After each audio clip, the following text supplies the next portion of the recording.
if I could hope for but one thing for you, so you be curious in all that you do.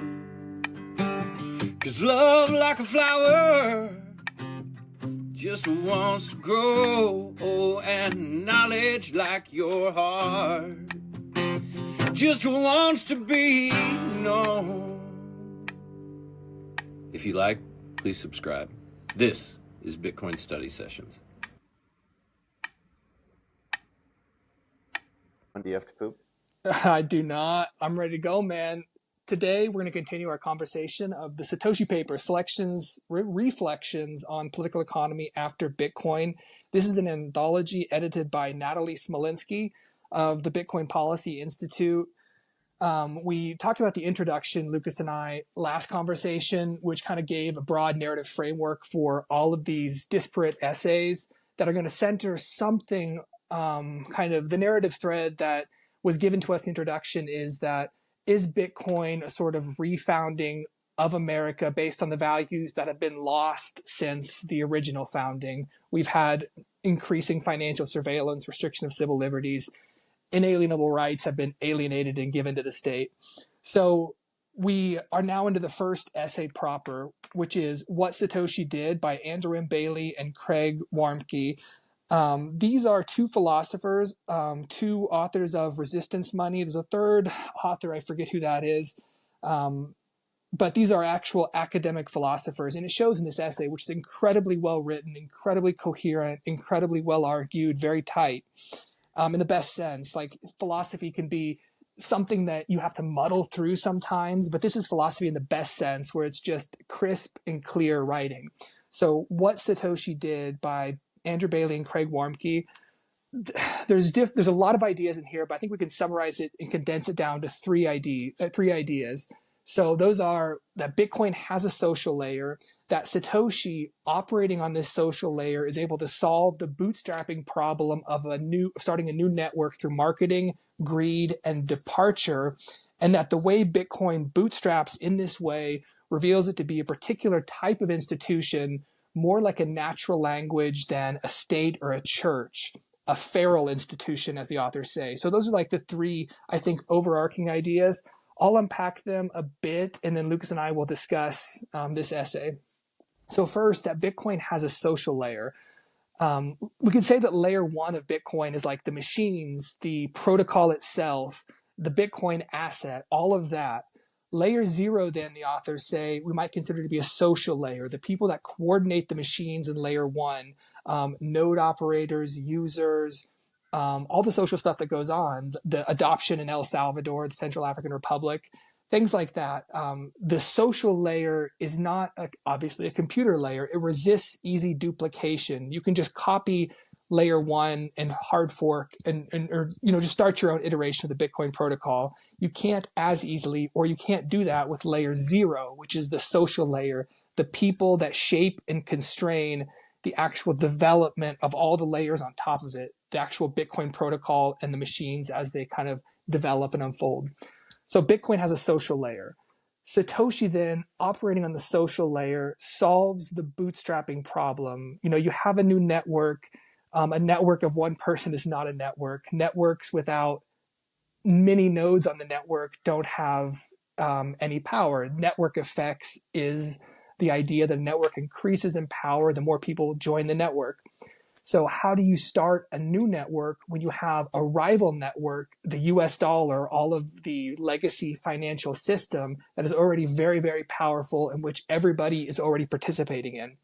So Satoshi solves the bootstrapping problem in three ways, we could say: marketing, greed, and departure. So marketing, we don't often maybe think of Satoshi, he, she, they, whoever, as a marketer. But what Satoshi did when launching the Bitcoin project, the authors break this down. They kind of made branding decisions. Satoshi first considered, should I call it Netcoin or Bitcoin? They went with Bitcoin. There was consideration about a logo, first being a gold coin with BC in the middle, and then later the $B that we're all familiar with. There was deciding to launch it through the cryptography mailing list to appeal to cypherpunks and technologists. There was the use of a white paper, which is not really a technical specification, a formal specification of the BTC protocol, as much as kind of an introduction or teaser of what Bitcoin is or could be. So that's marketing. Satoshi started as a marketer of Bitcoin. Satoshi also used greed, which, just another name for kind of a very deep and vital human incentive that we have, something very ingrained in human nature. Bitcoin, Satoshi prominently notes in forum responses and in the Bitcoin white paper, limited supply, a difficulty adjustment that's going to make it more difficult to attain Bitcoin as more people try to get it through the mining process, and an emission schedule that is going to, in stepwise fashion, have over every 4 years. So early adopters get more Bitcoin, and there's only a certain number of Bitcoin. Hal Finney notes early on that in a forum, or I think in response to the cryptography mailing list, that he thinks Bitcoin could get to $10 million a coin if you consider like all household wealth in the world. And then in response, Satoshi says, quote, "It might make sense just to get some in case it catches on." So there's this notion that greed helps to bootstrap Bitcoin from zero into something. And I think it's worth saying that it's not cynical in the sense, talking about greed in this sense. Bitcoin, as I kind of alluded at the beginning, depends for its value as a network as having more people join it. And at first, there's not people on it. You have to bootstrap into value. You need to get people to defect from an established network into a network that has kind of quote unquote less value. To quote the authors, in such cases, some perceived benefit must attract new users by outweighing the disadvantages of unplugging capital from a stronger monetary network. The authors speculate that Bitcoin is designed to generate price volatility through this emission schedule, which increases publicity, and that also Satoshi very cannily used a 4-year halving cycle, drawing from things like the Olympics and presidential elections. There's like this 4-year cycle that's kind of ingrained in a certain type of media reporting. And so 4-year cycles for elections and Olympics, why not for money as well? So that's, again, we have marketing and greed are helping to bootstrap the network from zero. But not, the authors note, not Satoshi's greed. And in fact, they're going to go on to describe the third way of bootstrapping, which is Satoshi's departure from the project. Satoshi could have sold his coins, they did not. Could have pre-mined coins, as so many other projects do, did not. Could have mined aggressively and tried to shoehorn the market. Satoshi did not.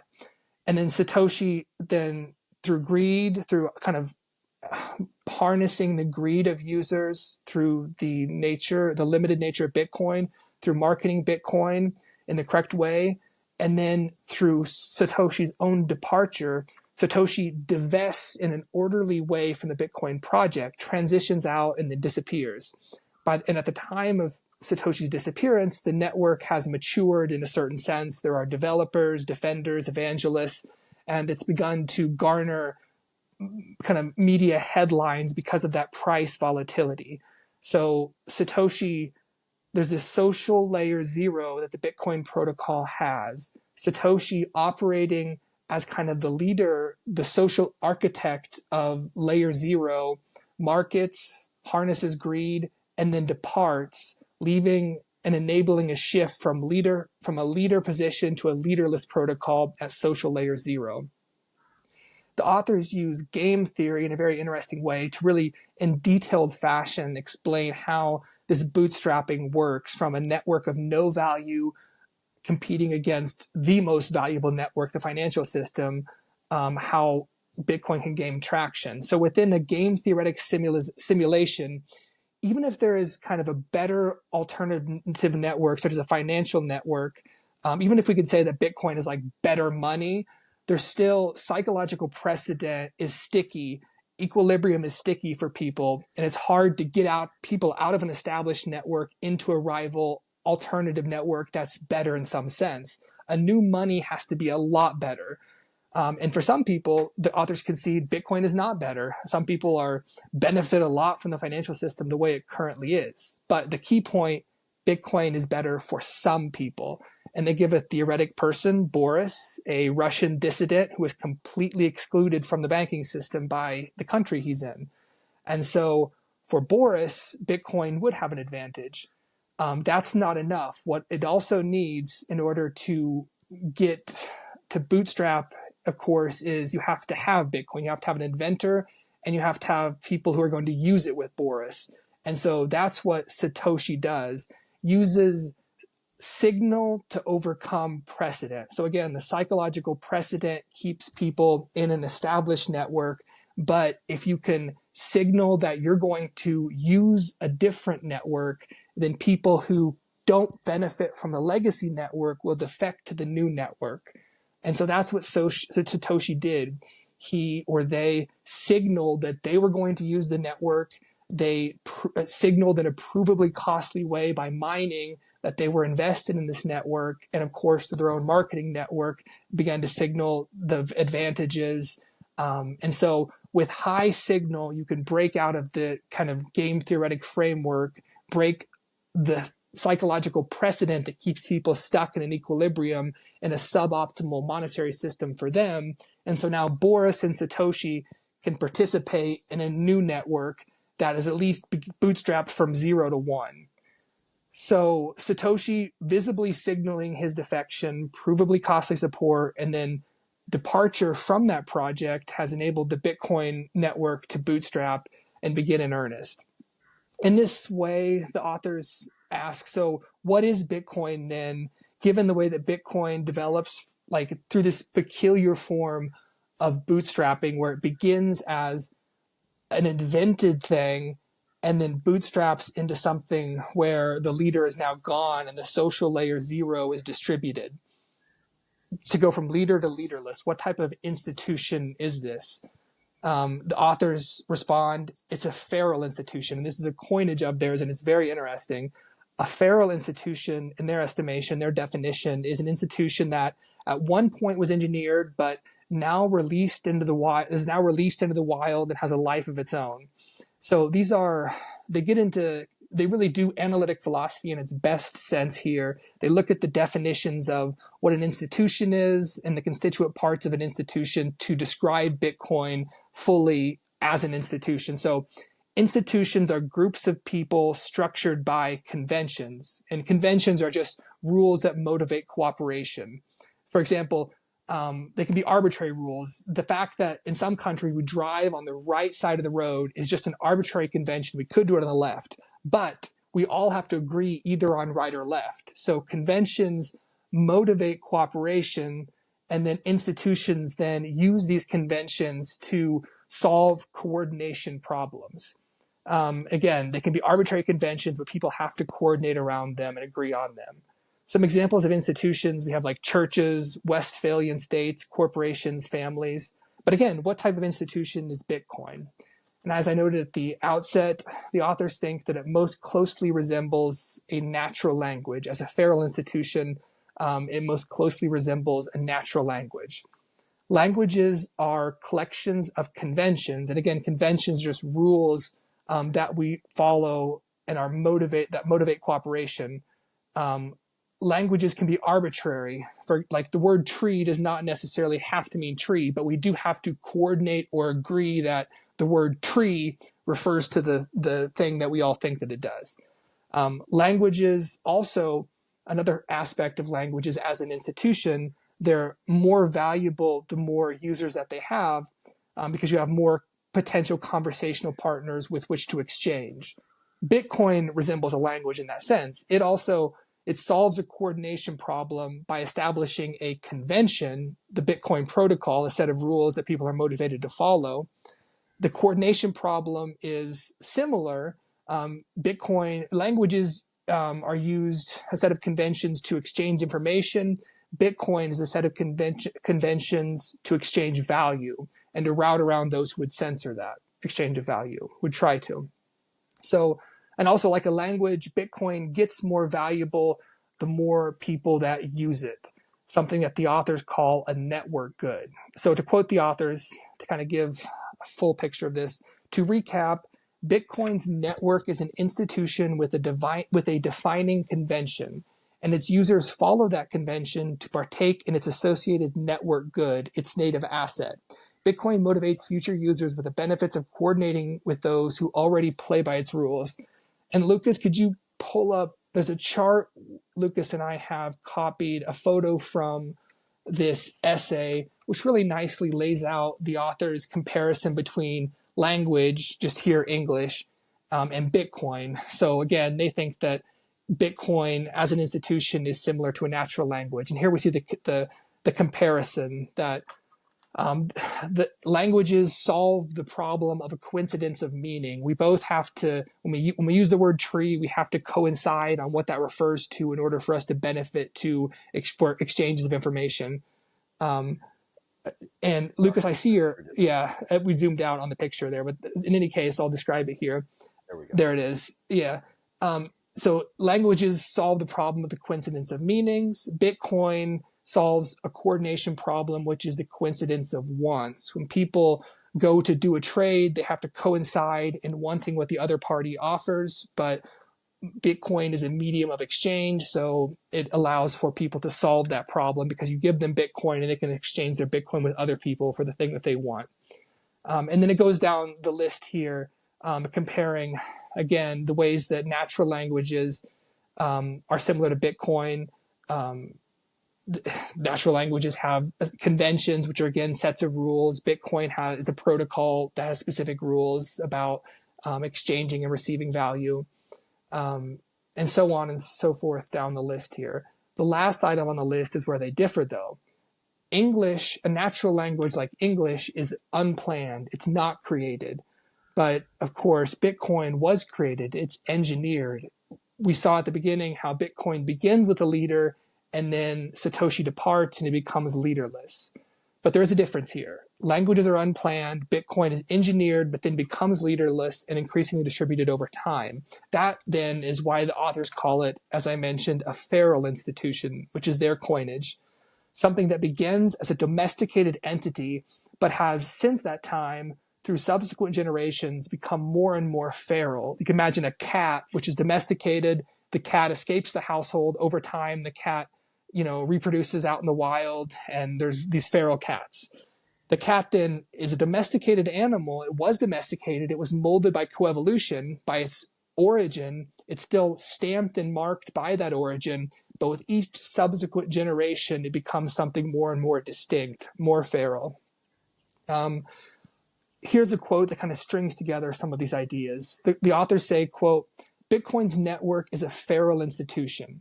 English, by contrast, is wild and always has been, so far as we know. It never had an inventor.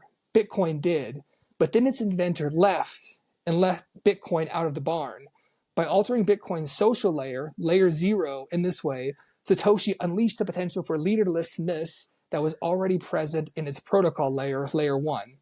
So the authors then conclude, they bring this essay home in a sense and tie it back to the Satoshi Papers, the title of the anthology, this analogy to the Federalist Papers, to America's initial founding. Last week we saw again how that title was an intentional focus on a new founding of our country in light of the changes that Bitcoin will unleash.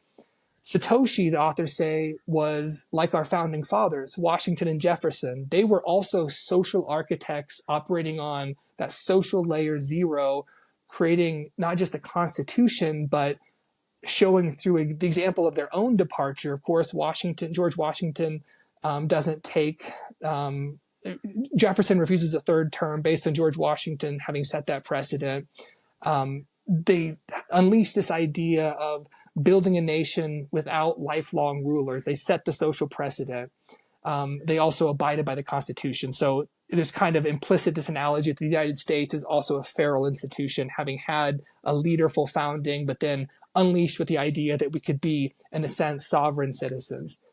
I'll read the concluding paragraph because it really does do a nice job summarizing everything, and it's really good. In summary, Satoshi discovered how money could operate without central authorities, encoded that discovery into software, freely gave it to the world from behind a mask, provably committed his own resource to demonstrate its benefits, bootstrapped a community devoted to its success, relinquished control, and left. Anyone may now use the feral institution he left behind. That is what Satoshi did. He set Bitcoin free. So again, the three ideas, as I stated at the beginning: one, Bitcoin has a social layer. Two, Satoshi operating on that social layer solves the bootstrapping problem through marketing, greed, and his own departure. And then three, the way Bitcoin bootstraps reveals it to be a particular type of institution, like a natural language, which is a feral institution. And as the authors conclude, something like the, by analogy, what Washington and Jefferson did at our country's own founding. So that's a summary. This is an essay with a lot of, like, all these ideas are interlocking, but there's lots of interesting novel ideas. Lucas, what did you, just get starting with the first point, because I thought this was really interesting. The idea that Bitcoin has a social layer. Did that strike you as a novel kind of thought, and what do you make of that? That to me was the biggest takeaway in terms of the novelty of it. I spoke with some other people about this here, encouraging them to read this book, because just in the first essay, I've gotten a new appreciation for Bitcoin that I didn't have before, from that idea of a social layer. So Bitcoin is, and I guess this is just the natural outcropping of what happens when you have a decentralized anything. So there's going to be, I think, if we think in terms of all the decentralization that's happening now, there does become some sort of a social layer underneath that, where whether it's decentralized societies that are interconnected because they look to each other for cues and tips, successes and failures, or it's in this realm of decentralized tools, decentralized products that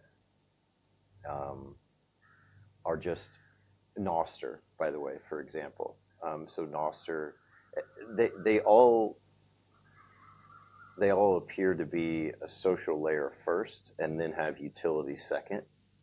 And it's fascinating that Bitcoin provided us utility first. And it seems to me that it took people with the insight of Andrew Bailey and Craig Wormke to really discern that there was a social layer underneath, that the strength, the power underneath the engineering is still the people. It's the people who run nodes and who run miners and are using the convention in order to create a rule set that enables freedom. That when you were talking, one of the things that just bounced into my mind was Jocko Willink's book. I think it's called Extreme Ownership, or I think it's called Extreme Ownership. I think that's or it. Extreme Yeah. Leadership. But his tagline, punchline for all of these things is discipline is freedom. And so discipline could be interpreted as following the rules of the convention. And by the more rules of the convention that you follow, the more freedom you have to operate by using that convention. Yeah. And the English language is a brilliant example and a brilliant comparison. The better you know the English language, the more free you are. Jordan Peterson talks about this all the time. You know, that if you want to truly become dangerous, learn how to speak, learn how to write, learn how to talk. Yeah, and you actually have to be constrained by English. You can't just like act in total freedom and just like make up your own words. You actually have to have the discipline to use the words that are already there that we've coordinated upon as having meaning. Freedom means being constrained by what the protocol and convention rule set has given us. Yeah, because then you'll when you use the right word, people understand, and Yeah. they are then really bought in. If you use a word that the other person has if you use something talk about how there's the human eye is so sensitive that it can notice like something that's a half a degree off of plumb, right? So if something is supposed to be at a 90-degree angle and it's at 89.5, that's like blatantly obvious to the human. Yeah. And I think um, people who choose to use a word that is not fully descriptive of what they're trying to get across, then they end up not fully getting their idea across. Yeah. And when you do hammer into, that's probably the wrong word to use.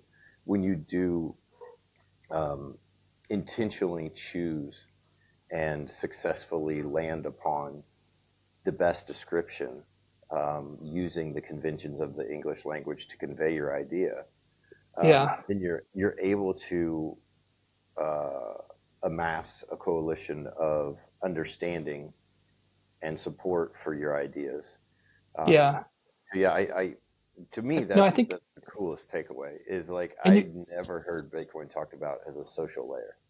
yeah, we focus definitely on the technology as this kind of the novel technologies, or the not novel, the established technologies that go into and combine to create a novel thing. The hashing functions, the public key cryptography, this notion of accumulative proof of work.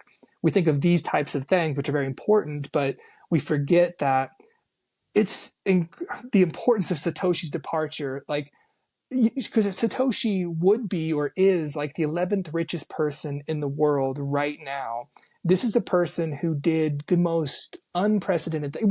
This can also almost give rise to like cultish or pseudo religious aspects to the idea of Bitcoin. Somebody who gives up, the most wealth possible, right? That they could have benefited in so many ways, but they forego their own greed, harness the incentive of greed embedded in everybody else's human nature to bootstrap a system that then benefits us all. Just the importance of Satoshi's departure cannot be underrated, and that's an entirely like social phenomena that's separate from the technology. And yet, what is the Bitcoin network without Satoshi having backed away as the leader, without Satoshi having transitioned the project away from himself, disappeared, and then not moved any coins? Without that, I think Bitcoin is different, right? And maybe it still survives, but I don't think it survives with the strength that it currently has, right? Yeah, yeah. I know this maybe a swing onto an off ramp, but I was trying to think about other successful startup ideas alongside of something that was just hugely successful. So there's been a number of runs at creating a new professional football league. Donald Trump has done it with the USFL back in like 1984. Yeah, Um, they tried to restart that. Currently, there's I think it's the Live Golf or something like that, which is the Saudi Arabian Middle Eastern attempt to rival the PGA. Um, there's been numerous fighting type of things that rise up, and they all have the exact same methodology, which is um, they attempt to incentivize people to come there by yeah, incentivizing the big names in that realm by paying them. They just pay them more, and that's their incentive. Herschel Walker was one of the famous ones that signed with the USFL. I can't remember. I think it's like Rory McIlroy is the famous golfer that signed with the other tour. Um, but none of them have been truly successful. The golf one is arguably fairly successful, but it's only successful because they just literally have unlimited money and they have yeah, insane purses and they have insane pay for the players that is so much better than what. But there's another example because I was trying to think. I was like, I don't know that there is another example ever of someone who was able to launch something that could kill the existing convention, Yeah. um, and do so in a way that didn't. It wasn't like yield farming shitcoinery type of thing where we're Yeah. just going to throw money at it. And have you heard of the Savanna Bananas? Do you know what that is? I have no idea what that is now. So the Savanna Bananas are a amateur, well, not amateur, they're professional now because they're getting paid, but let's say a group of baseball players who are certainly not at professional baseball level in some capacity. Hmm. Um, they wouldn't be able to probably make a professional baseball team, but maybe in one realm they are elite. Maybe they're an elite fielder, but they just can't hit. Maybe they're an elite sprinter, but they are runner on the base paths, but they just can't hit. Usually it's hitting, by the way. Yeah. But anyways, so the Savannah Bananas, they're kind of like the Harlem Globetrotters of Oh, baseball. okay. They Hmm. have this like, this other team that goes with them, and they go into cities and they play baseball, and they sell out every single game that they play because they made baseball more fun than what it was. They have guys doing backflips in the outfield Okay. as they catch the ball. Yeah. They have a pitcher who pitches while on stilts and hits while on stilts. They dances and stuff, all this stuff. But what's fascinating is that they were able to be successful in that mold, and I think they will be successful for a very, very, very long time because they changed the convention. They didn't take the regular approach of, oh, we're just going to go pay the better players to come over here, because it turns out that's not the reason why people watch the game. They watch the Yeah. game to be entertained. They watch the game to feel as though they're part of it. And the approach of the Savannah Bananas has been to literally change the rules, change the convention of baseball, so that it incentivizes people to gather around it because they have more of a stakeholder process in it. They have more to gain by being entertained. They have more to gain by feeling that they're Yeah. part of something. Um, and I think that's growing. You're starting to see these ideas of like, oh, somebody wants to start a football league, but the way that this football league is going to work is that the fans on every play are going to vote for what the next play is. So if 70% of the people want them to throw a Hail Mary, then they're going to throw a Hail Mary. Yeah. Um, I think that's fascinating because it does add a social layer to something that was previously just a convention, that people were kind of like observing and being not subjects of, but just just Yeah. like they didn't have that ownership of it.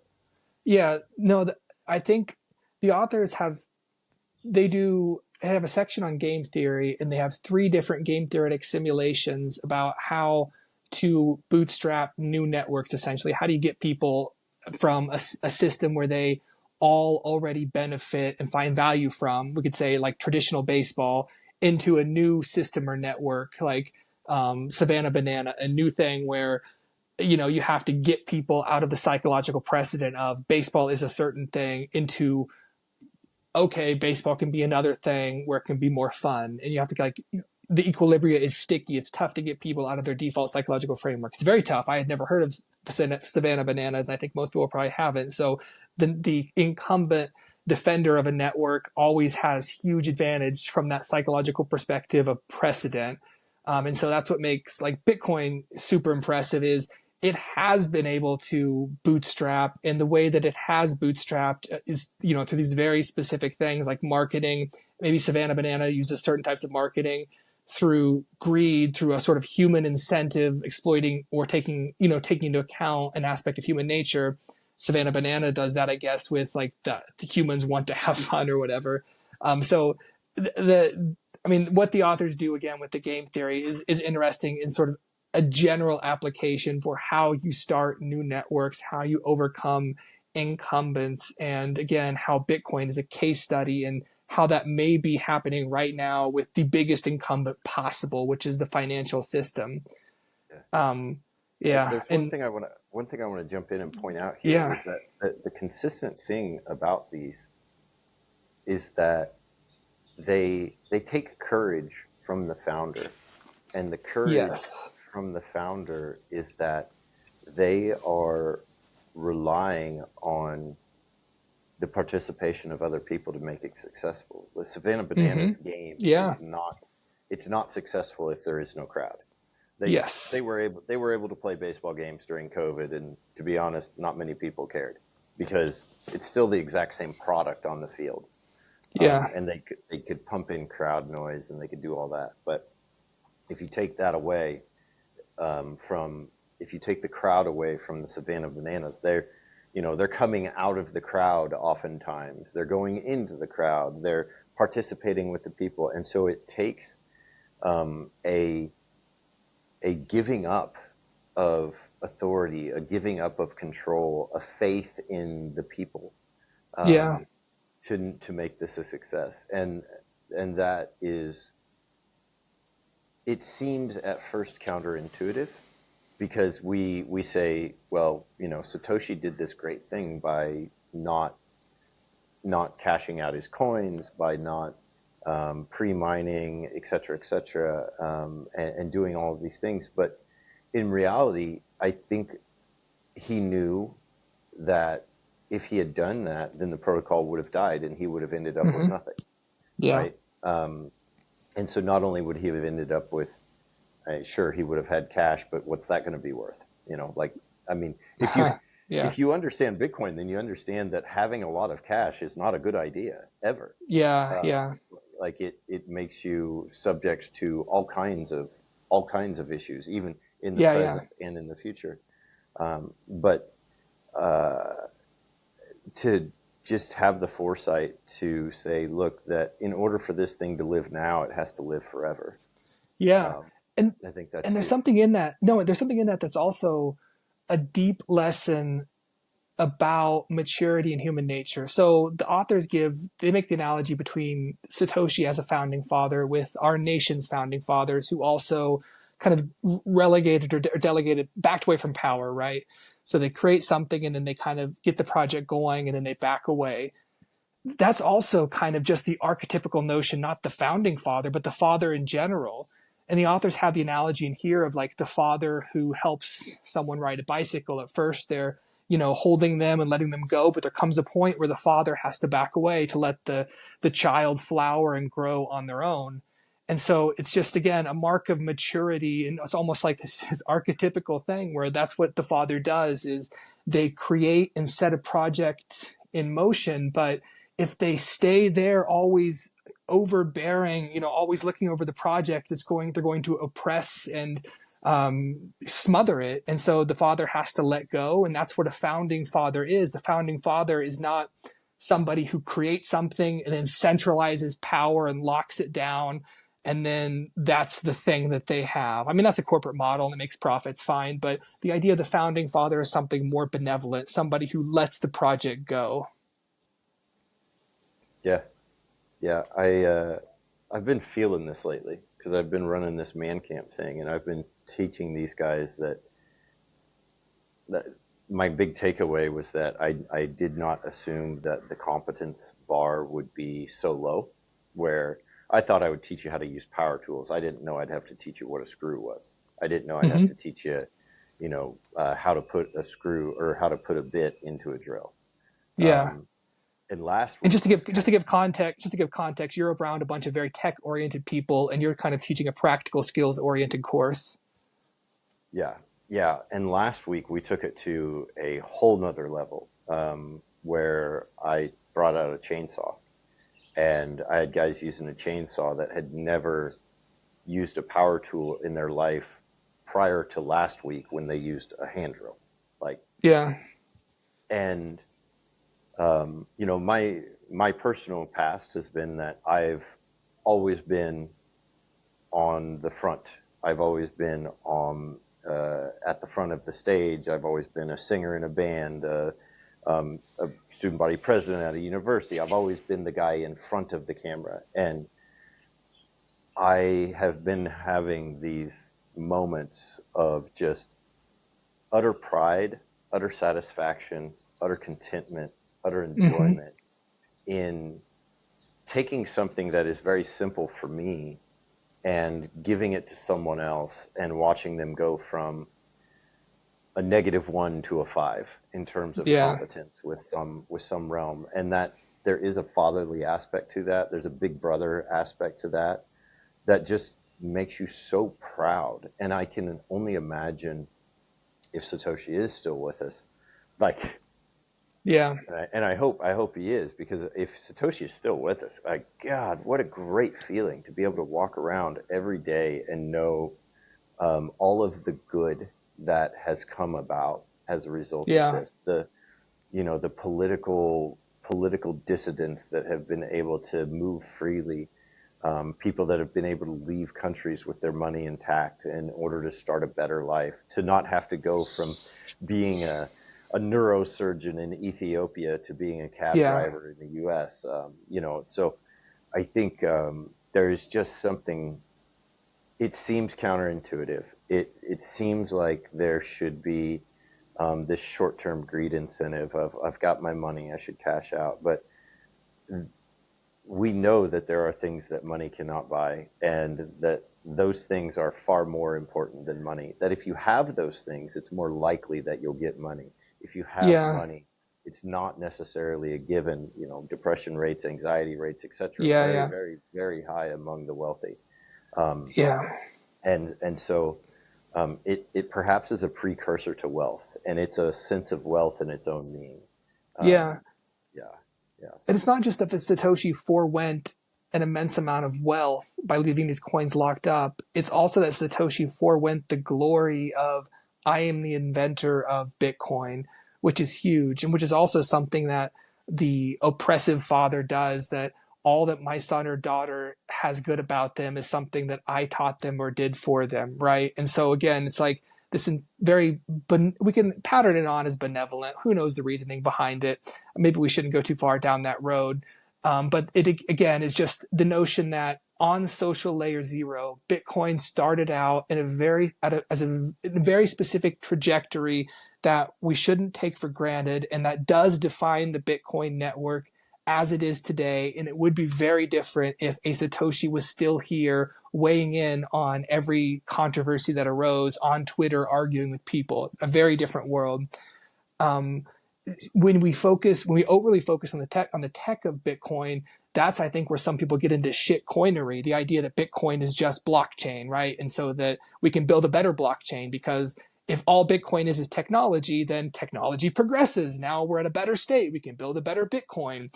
But when you know that there's a social layer zero, when you begin with Satoshi, it's different than beginning with a corporation like a Ripple or something that still sticks around. You can't, the better tech does not make up for a deficient social layer zero at the outset, which again is the true genius, one of the true geniuses of what Bitcoin is. yeah, there was a group of people here that were working on a blockchain, and their proof of work. They're all Bitcoin. They understand Bitcoin, Mm-hmm. um, yet they were still trying to do this thing where they claimed that it was decentralized, and I would talk to them about it, and I say, well, what's decentralized about it? Oh, we're going to have miners and stuff. I said, well, do you have a pre-mine? And like, of course we have a pre-mine. There's investors, and they want to get their money back. I'm like, Yeah. but that's kind of like, if you believe in the thing, then you're not holding back. You don't. Michelangelo didn't do two Sistine Chapel paintings and keep one for himself, right? There Yeah. there is a value, and in fact, it could be the value in that it is out there. It is for the Yeah. world.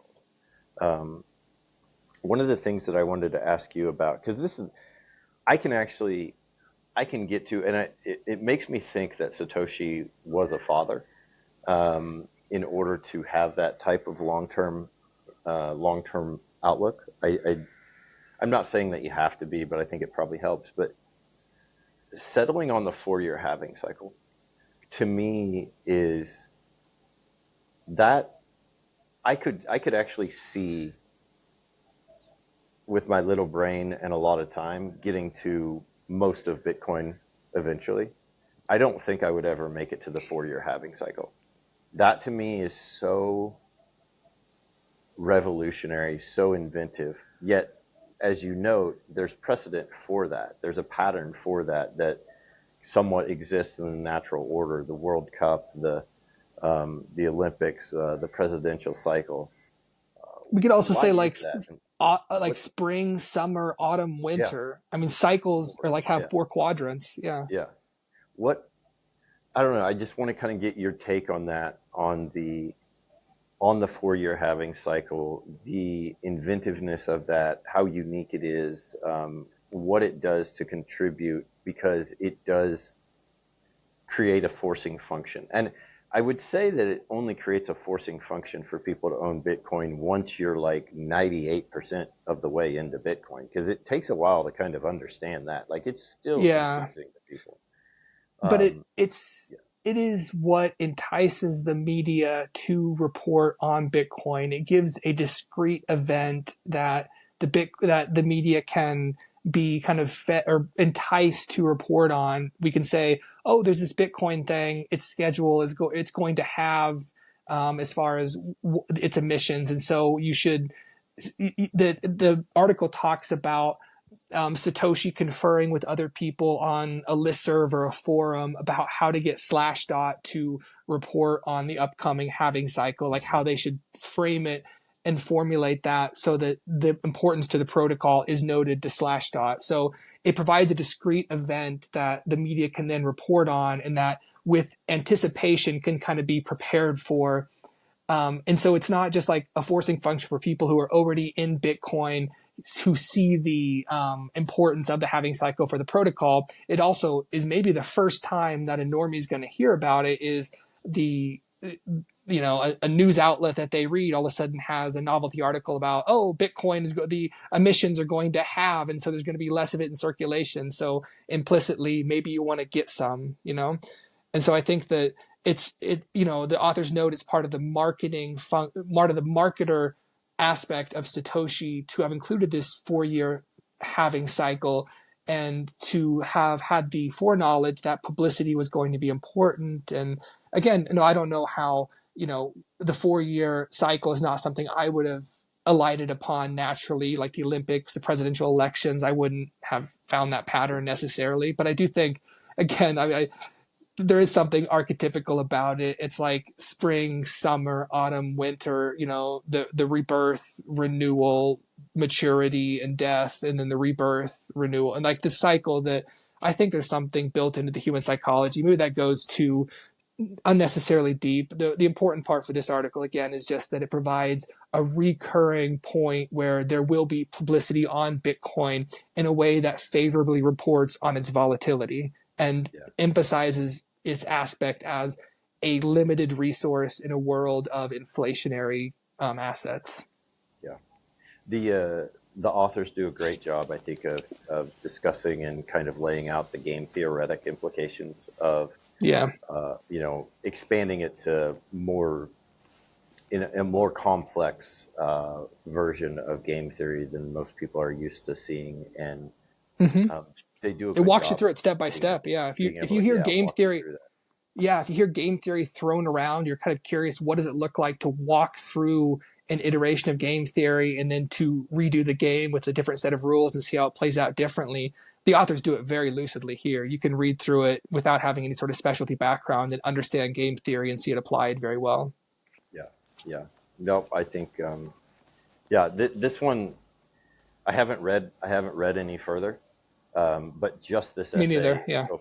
just this essay so far has been worth the entire thing. The idea Yeah. of a social layer is to me so unique, so novel, yet Uh, so intuitive and so obvious. yeah. On that, I do want to note one thing. So the idea of a social layer is not necessarily novel, although I think the importance that they place on it is. They note at the beginning that, in fact, detractors of Bitcoin in the literature have commonly made a two-step argument. Step one of the argument, a detractor of Bitcoin will say Bitcoin claims to be one thing on the outside of the box. Bitcoin claims to replace people with I've machines. heard There's no this. trusted third parties who create money, the governance flow, take custody along the way, trustless, no third parties, etc. But then step two, they say, but Bitcoin inside the box, Bitcoin is just people. They claim one thing, but Yeah. actually there's this social layer, people who decide what code to execute when and how. Machines just veil the influence of the people in control. Trusted parties remain. So it's actually like the social layer thing is something that detractors have used in the past. The authors don't purport to like directly respond to that. They say we respond to that in our resistance money book, but I think they do provide a good response to like actually describe the operation of Bitcoin's social layer and like through Satoshi's invention of Bitcoin, marketing of Bitcoin, harnessing of greed, and then eventual departure. We see the operation of social layer in a way that goes from a system with a leader to a leaderless system, where we get this idea of a feral institution, an institution that begins domesticated, is released into the wild, and continues to grow more and more wild with time. And so, like the idea of a social layer, what this essay does, I think, is really brilliantly use that idea to note that this is actually a huge strength that Bitcoin has. If you're looking at why is this network able to bootstrap from zero into like something that's more like worth more than Amazon? How is that possible? Yeah. Yeah. I loved everything about it. It brought me to an understanding. But yeah, it's really, really important. I think you're right to point that out, that the fact that there is a social layer was viewed in the beginning by people who saw it as a negative, who saw it as not a negative, but saw it as oh, this is just a wolf in sheep's clothing, or Yeah, this is right. it's just more of the same, with a Bitcoin miner in between. Yeah. But yeah, people are everything at the end. Yeah, I guess a final point I want to make is part of the value I found in this essay and that I found in the introduction and that I hope I keep on finding here is the memetics or rhetoric of the argument. In the introduction, we get the meme, the rhetorical device, the banker revolution, a new way to kind of encapsulate meaning, to redescribe, to give narrative to the past in a quick and easy, intuitive way so that people can, understand it themselves, but also convey it to other people how the founding has gone astray through the dominance of finance, through this banker revolution. Now we get the idea of a feral institution, the idea, what does it mean for Bitcoin? Like, what is Bitcoin? I mean, it doesn't seem to be like any other thing. And then you can kind of describe begins with a leader, becomes leaderless through provably costly signaling and departure of the person that invents it, making it, completely different than any other thing, something akin to a natural language, and with just as much kind of sticking power for those that join the network. And so I hope like subsequent articles, I mean, that's just like the kind of the characteristic of a gifted writer. They don't just explain by kind of walking you through an argument. They give you concepts that compact all that meaning into a neat phrase so that you can walk away from the essay with this idea, feral institution, and then explain Bitcoin, unpack that later on in your own mind and to other people to help convey insight, and help people understand kind of why Bitcoin is revolutionary. Yeah. Yeah. Fantastic job. What do you say? We put a bow on this one? I think that was a decent job here. I think that I'm super excited to go on to the next essay. So we'll next time What is the next hope essay? yeah, next time Tell we're the going to be world. discussing, and I don't want to say that I wasn't excited for all the other essays in this, but I was actually coming into this most excited for the next essay, which is Toward an Anthropological Theory of Money by Natalie Smolinski. I just always like different perspectives from, kind of academic schools. We saw Jason Lowery, military theory, what Satoshi did, kind of analytic philosophy. Now we're going to get an anthropological theory. We've seen financial theories, economic Matthew theories. Pine. We're going to, Yeah. yeah, right, exactly. So now we're going to get an anthropological theory of money, and so super excited for next conversation we have. I started following Natalie on Twitter as a result of you bringing this to me because you told me about her, and I find that what she tweets out very refreshing, very deep, very thoughtful, and Absolutely. She yeah, so recently, super excited just to hear it. yeah, definitely follow her. She recently tweeted, something that people don't often do is defend privacy in kind of a developed way. People just say privacy is good, and other people kind of are Yes, left thinking, yes, I'll cede my privacy for gain. There's nothing, I would rather get Facebook for free and give up my privacy than have to pay for it. But in a recent tweet, Natalie notes that the human mind, our personality develops. We need a cocoon of privacy in order to explore. Like the human mind has to be able to explore iterations of itself, to feel itself out. And we need a sphere or a cocoon of privacy to do that. And just like defending privacy from first principles, she's really good at kind of first principles, as you would call it, to use the lingo, thinking like that, where you get a defense of something that people usually just throw around the label. So definitely follow her on Twitter, engage, and hopefully, I hope if you've listened this far that you read the book, but also engage with these ideas. Shout at us on Twitter, shout at the authors, if you agree or disagree. This is the Satoshi Papers. This is supposed to incite a dialogue, and I hope we get that.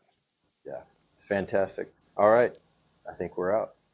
Cool. All right, Lucas, thanks. I appreciate it, man. Later, gang.